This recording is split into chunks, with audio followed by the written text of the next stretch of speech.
做雞嘅100種方式第18種，係時候解鎖呢個雞肉嘅神仙食法啦！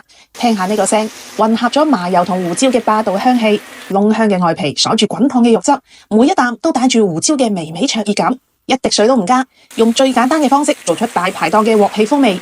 雞肉一定要提前醃製，調味料我打喺屏幕上啦，加啲鹽焗雞粉會更加香，老抽少少用嚟上色嘅可以省略，一定要加生粉揸勻，呢個係鎖住肉汁嘅秘訣。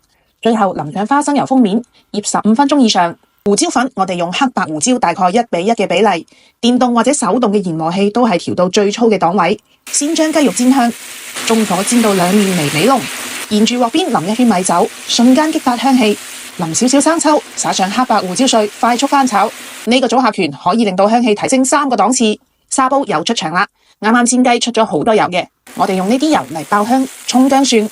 聞到香味之後，將煎好嘅雞塊鋪喺上邊，冚上蓋，中細火焗3到4分鐘，等蒸汽將雞肉徹底嘅焗熟，同時鎖住鮮美嘅汁水。9鐘開蓋，淋上一圈麻油，再補一次黑白胡椒碎，增加風味。撒上新鮮嘅蔥段，由裏到外都係胡椒嘅風味。冬天食真係驅寒又暖身。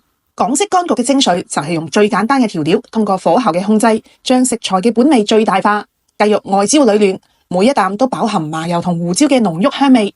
食厭咗白切雞，不妨試下呢個做法啦。記住啦，還原港式家常味就係咁簡單。我係黃小丫，下期再見。